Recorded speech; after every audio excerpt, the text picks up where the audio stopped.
ভুল পজিশনে ঘুম পাড়ানোর জন্য 1970 থেকে 91 সালে হাজার হাজার শিশু ঘুমের মধ্যে মারা যায়। বাবা মা যদি সঠিক তথ্যটা জানতেন তাহলে এই শিশুগুলো হয়তো আজও বেঁচে থাকতো। কিভাবে এমন হলো?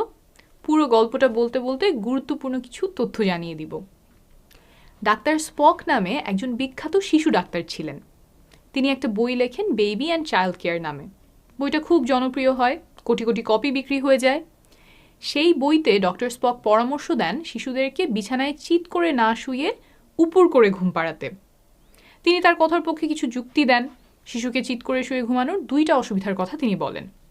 এক, ঘুমের মধ্যে শিশু যদি বমি করে, চিৎ হয়ে শুয়ে থাকলে সেই বমি তখন শ্বাসনালীতে ঢুকে বাচ্চার শ্বাস আটকে যাওয়ার সম্ভাবনা বাড়ে। দুই, চিৎ হয়ে শুলে বাচ্চা সাধারণত একদিকেই মাথা কাত করে রাখে, ফলে মাথা সেই দিকে গোল না হয়ে চ্যাপ্টা হয়ে যেতে পারে। তাই তিনি পরামর্শ দেন যে শুরু থেকেই বাচ্চাকে উপুর করে শুয়ে ঘুমানোর অভ্যাস করাতে। কথাগুলো শুনতে যুক্তিপূর্ণ মনে হয়, আবার খুব পরিচিত একজন ডাক্তার বলছেন। তো যুক্তরাজ্য, যুক্তরাষ্ট্র সহ অনেক দেশে লাখ লাখ বাবা মা তাদের সন্তানকে উপুর করে শুয়ে ঘুম পাড়াতে শুরু করেন। হাসপাতালগুলোতেও এই চর্চা শুরু করা হয়। যেই শিশুরা সেখানে ভর্তি তাদেরকে উপুর করে ঘুম পাড়ানো শুরু হয়। তো এইটার পাশাপাশি আরেকটা জিনিস হওয়া শুরু করলো। অনেকগুলো দেশে শিশু মৃত্যুর হার বেড়ে চলতে লাগলো। এই শিশু মৃত্যু কেমন? একদম সম্পূর্ণ সুস্থ শিশু ঘুমের মধ্যে মারা যাচ্ছে। বেশিরভাগের বয়স 6 মাসের কম। কেন মারা যাচ্ছে তার কোনো কারণ খুঁজে পাওয়া যায় না। এটাকে সিডস বলে। অনেকে এটাকে কট ডেথও বলে। ছোট বাচ্চারা যে খাটে শোয় সেটা কট, আর সেখানে ঘুমের মধ্যে মারা যায় বলে কট ডেথ। বুঝতেই পারছেন একটা পরিবারের জন্য এটা কতটা বেদনাদায়ক হতে পারে। একদম সুস্থ বাচ্চা ঘুম পাড়িয়ে রেখে গেছে বাবা মা, আর এসে দেখছে বাচ্চা নিথর হয়ে আছে, না ফেরার দেশে চলে গেছে। গবেষকেরা অনেক খোঁজাখুঁজি শুরু করলেন যে কী কারণে এই শিশুগুলো মারা যাচ্ছে। শিশুর শ্বাস প্রশ্বাস, হৃদস্পন্দন, ইসিজি, অসুস্থতার লক্ষণ, বাইরের আবহাওয়া, তাপমাত্রা কোনটা এই মৃত্যুর জন্য দায়ী হতে পারে তা গবেষণা করে দেখা হচ্ছিল, কিন্তু কোনো কুল কিনারা পাওয়া যাচ্ছিল না। তখন কয়েকজন বিজ্ঞানী দেখলেন যে শিশু উপুর হয়ে ঘুমানোর সাথে একটা সম্পর্ক থাকতে পারে, কিন্তু এটা প্রথমে কেউ খুব বিশ্বাস করলো না। এমন সাধারণ একটা বিষয় যে শিশু উপুর হয়ে ঘুমালো না চিৎ হয়ে ঘুমালো, এটা কি জীবন মরণের কারণ হতে পারে? কিন্তু পরে দেখা গেল যে বাচ্চাগুলো মারা যাচ্ছে তাদের বেশিরভাগই বিছানায় উপুর হয়ে শোয়া অবস্থায় মারা গেছে। অন্যদিকে যারা চিৎ হয়ে ঘুমায় তাদের মধ্যে মৃত্যুহার অনেক কম। আস্তে আস্তে পরিষ্কার হতে থাকলো যে উপুর হয়ে ঘুমালে বাচ্চার মৃত্যুর সম্ভাবনা অনেক বেড়ে যায়। আমরা এখন জানি যে চিৎ হয়ে ঘুমের সাথে তুলনা করলে যেই শিশুরা উপুর হয়ে ঘুমাচ্ছে তাদের মৃত্যু ঘটার সম্ভাবনা প্রায় 13 গুণ পর্যন্ত বেড়ে যেতে পারে। অর্থাৎ প্রথমে যে ডাক্তারের কথা বলে শুরু করলাম, ডাক্তার স্পক, তিনি যে পরামর্শ দিয়েছিলেন শিশুকে উপুর করে শোয়াতে, সেটা একটা মারাত্মক ভুল পরামর্শ ছিল। কিন্তু যতদিনে আমরা জানতে পেরেছি এটা ভুল পরামর্শ, ততদিনে অনেকগুলো শিশু মারা গিয়েছে। ওনার যে দুটো যুক্তি ছিল, ঘুমের মধ্যে বাচ্চা বমি করলে শ্বাস আটকে যেতে পারে আর চিৎ করে শোয়ালে মাথা চ্যাপ্টা হতে পারে, গবেষণায় দেখা গেছে যে মাথা একটু চ্যাপ্টা হলেও বাচ্চা যখন বসা শুরু করে সেটা এমনি এমনি চলে যায়। আর বাচ্চা বমি করলে সেটা সে গিলে ফেলতে পারে কিংবা কাশি দিয়ে বের করে দিতে পারে।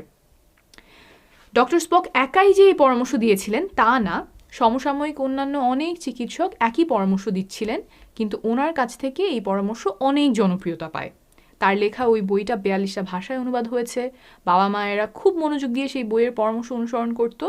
সেখানে অনেকগুলো ভালো পরামর্শের সাথে এই ভুল পরামর্শটা ছিল খুবই দুঃখজনক। বিজ্ঞানীরা যখন জানতে পারলো শিশুদের উপুর করে ঘুম পাড়ানো কতটা ক্ষতিকর, দেশে দেশে বিশাল কর্মসূচি হাতে নেওয়া হলো বাবা মায়েদের এটা বোঝাতে।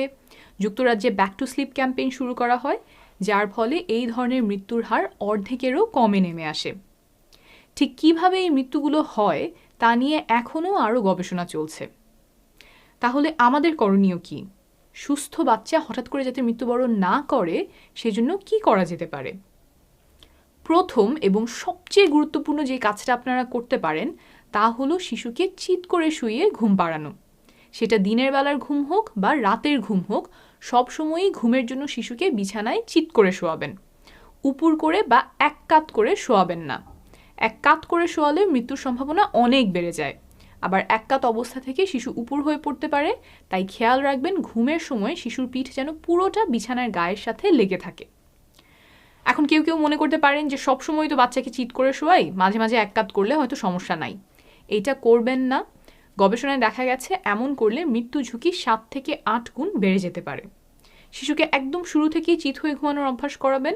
শিশুর বয়স 1 বছর হওয়া পর্যন্ত এমন চালিয়ে যাবেন, কারণ 1 বছর বয়স পর্যন্ত যে কোনো সময় এমন মৃত্যুর ঝুঁকি থাকে। তবে বেশিরভাগ ক্ষেত্রেই 1 থেকে 4 মাস বয়সী শিশুরা এর শিকার হয়। তাই বলে সারা রাত জেগে শিশুকে পাহারা দিতে হবে না যে সে উপর হয়ে গেল কিনা। শিশু বড় হতে থাকলে একসময় নিজে নিজেই পাশ ফেরা শিখবে। ঘুমের মধ্যে সে যদি নিজে নিজে পাশ ফিরে এক কাত হয় বা উপর হয়ে শোয়, গবেষণায় দেখা গেছে যে তাতে সমস্যা নাই, তখন তাকে আবার ঘুরিয়ে চিৎ করার দরকার নাই। কিন্তু তার ঘুম যাতে শুরু হয় চিৎ হয়ে শুয়ে, সেটা খেয়াল রাখতে হবে। শিশুকে কি কখনোই তাহলে উপর করা যাবে না? অবশ্যই যাবে, এবং এটা করা জরুরি। শিশু যখন জেগে থাকে তাকে দিনে কয়েকবার উপর করে রাখবেন, তার সাথে খেলাধুলা করবেন। এতে ঘাড় এবং কাঁধের মাংসপেশি শক্ত হবে, ফলে শিশু বসা, হামাগুড়ি, হাঁটা শিখবে। এটা শিশুর মাথা গোল রাখতেও সাহায্য করবে। শিশুকে এমন উপর করে রাখাকে বলে টামি টাইম, অর্থাৎ শিশু পেটের ওপর সময় কাটাচ্ছে। এইটা শিশুর স্বাভাবিক বিকাশে খুবই গুরুত্বপূর্ণ, কিন্তু এই কাজটা করবেন যখন শিশু জেগে আছে, এবং অবশ্যই শিশুর আশেপাশে কাউকে থাকতে হবে যে এই সময়ে শিশুর উপর নজর রাখবে। হাতে গোনা কয়েকটা রোগের কারণে চিকিৎসক শিশুকে উপর করে শোয়ানোর পরামর্শ দিতে পারেন ঘুমের সময়, সেটা শুধুমাত্র চিকিৎসকের পরামর্শ অনুযায়ী করবেন।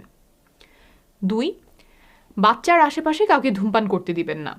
সন্তান গর্ভধারণের সময় ধূমপান করা বা ধূমপান করছে এমন কারো আশেপাশে থাকা এবং শিশু জন্মের পরে তার আশেপাশে কেউ ধূমপান করলে শিশুর এমন মৃত্যুর সম্ভাবনা বেড়ে যায়। এমনকি শিশুর সাথে যদি একজন ধূমপায়ী ব্যক্তি এক বিছানায় ঘুমায়, তাহলেও শিশুর মৃত্যুর সম্ভাবনা বেড়ে যায়। অর্থাৎ শিশুর আশেপাশে যারা থাকেন তারা ধূমপান ছেড়ে দেওয়াই সব দিক থেকে শ্রেয়। 3, শিশুকে বুকের দুধ খাওয়ানো। গবেষণায় দেখা গেছে যে শিশুকে বুকের দুধ খাওয়ালে তা এমন মৃত্যু থেকে সুরক্ষায় সাহায্য করে।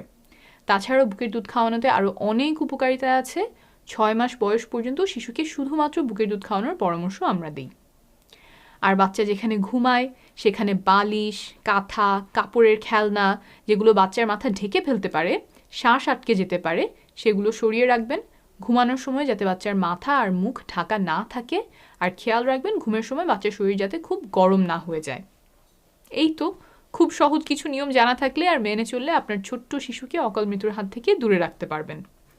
শেষ করার আগে বলে দেই কখন শিশুকে নিয়ে দ্রুত হাসপাতালে যাবেন। যদি শিশুর শ্বাস প্রশ্বাস বন্ধ হয়ে যায় বা শিশু দেখতে নীল হয়ে যায়, যদি শিশুর শ্বাসকষ্ট শুরু হয়, যদি শিশু অজ্ঞান হয়ে পড়ে বা মনে হচ্ছে চারপাশে কি হচ্ছে সেটা সে বুঝতে পারছে না, যা সে স্বাভাবিকভাবে বুঝতে পারে, ঘুম থেকে কিছুতেই তোলা যাচ্ছে না, বা শিশুর যদি খিঁচুনি শুরু হয়। এই ভিডিওটি যারা দেখেছেন আর কিছু মনে না রাখলেও শুধু এই একটা স্লোগান মনে রাখবেন, back to sleep, tummy to play, অর্থাৎ পিঠে ঘুম, পেটে খেলা। সুস্থ থাকবেন, শুভকামনা রইল।